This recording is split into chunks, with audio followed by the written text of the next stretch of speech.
संविधान बचाओ कार्यक्रम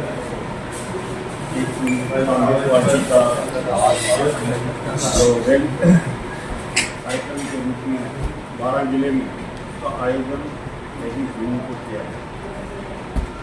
और इसी के साथ एक बहुत बड़ी बात हमारी केंद्र सरकार ने आज पूरा देश के अंदर लोगों को विश्वास दिला कि जिस तरह से हमारे देश के लोगों ने त्याग तपस्या बलिदान देकर के वर्षों पहले संविधान बनाया था, उस संविधान को तोड़ने मरोड़ने का जो प्रयास केंद्र सरकार द्वारा किया जा रहा है, उसको लेकर के पूरे देश के अंदर आज चाहे ईडी हो, चाहे इनकम टैक्स हो या सीबीआई हो, इन सब पर किस तरह से कांग्रेस के नेताओं में विपक्ष के नेताओं पर दबाया जा रहा है, पार्लियामेंट में बोलने नहीं दिया जा रहा है, उन सब बातों को लेकर के आज जिस प्रकार से संविधान बचाओ का कार्यक्रम चालू किया गया है, उसकी परिणति में आने वाली 23 जून को 12 की धरती पर एक विशाल प्रदर्शन होगा।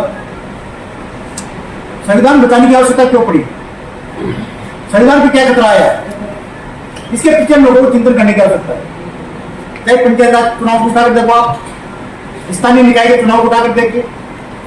74वें संशोधन अधिनियम में कहा है कि जिस दिन कोई जनप्रतिनिधि निर्वाचित होता है, उसका 5 साल का कार्यकाल होने जिस तारीख को होता है, उस तारीख को चुनाव होना अनिवार्य होता है। लेकिन आप लोगों ने 1.5 साल से 6000 ग्राम पंचायत के चुनाव नहीं किए हैं, नगर निगम, नगर निकाय, नगर परिषद का कार्यकाल पूरा हो चुका है। तो संविधान बचाने का उद्देश्य ये है, तो जो संविधानिक पद्धतियां है, जो संवैधानिक अधिकार है, जो संवैधानिक नीतियां हैं, उन नीतियों को, सिद्धांतों को धीरे धीरे खत्म करते जा रहे हैं। आप देखिए, राजस्थान सरकार में पूर्व मंत्री सम्मानित प्रमोद भाई साहब 2 बार मंत्री रहे और 12 के एसपी ने उन पर मुकदमा दर्ज किया क्या कि अवैध हथियार बेचने का। यह शर्म की बात है कि एक जो व्यक्ति 2 बार कैबिनेट का मंत्री रह चुका हो और उसके बाद उसके ऊपर 12 का एसपी अवैध हथियार बेचने का आरोप मुकदमा दर्ज करता है। इससे ज्यादा दुर्भाग्य क्या हो सकता है?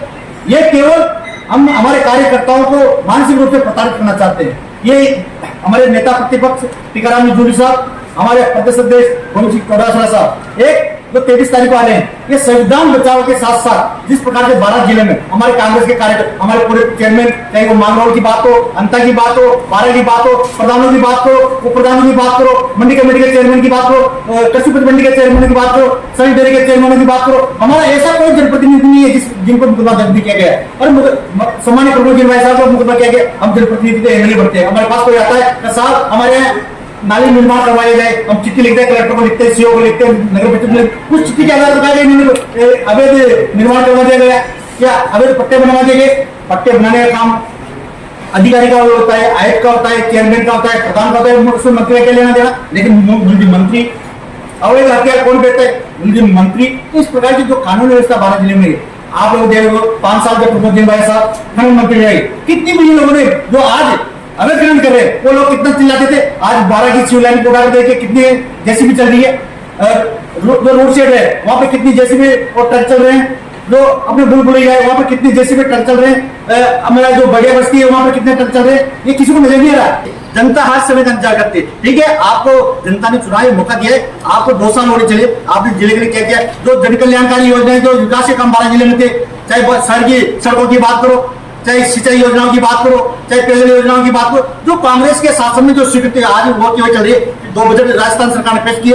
एक काम बता दो आप लोग मुझे, जो 12 जिले में लोगों ने सैंक्शन करवाया हो, 12 का जो हम कहते हैं हिंदू धर्म के ठेकेदार है, 65 विमान हमारे 2011 में निकलते हैं, हमने 25 करोड़ रुपए पहले सैंक्शन करवाए, उसका काम करवाया, 50 करोड़ रुपए 2 बार सैंक्शन कराए, उसका काम इन लोगों ने रोक दिया। आज अगर ढोल तालाब का काम होता है, 50 करोड़ रुपए का काम लगने के बाद वहां लोग घूमने जाएंगे, पर्यटक स्थल बनेगा, हमारा जो आस्था का केंद्रीय डोल तालाब, जो डोल विमान, उनके जवाब कुछ नहीं होगा। तो इन सारी चीजों के केवल धर्म के नाम पर लोगों को भ्रमित करने का काम कर रहे हैं। इसलिए हमारा जो आप लोगों की माध्यम से 12 जिले के पुलिस अधीक्षक महोदय से निवेदन है कि आपने बहुत कुछ कर लिया, हमारा जो सहन करने की क्षमता वो गले तक आ चुकी है और अब आप अपनी कार्यशैली में सुधार करें। आने वाली 23 तारीख को आप लोगों ने जितने भी मुलजिम FIR बनाए हैं वो पूरे मुलजिम आपके स्टेज पे होंगे। अगर आज पे हिम्मत होगी तो एक बार हाथ लगाकर देख लेना, 12 का कार्यकर्ताओं ने हाथ की चुड़िया नहीं पहन रखी है।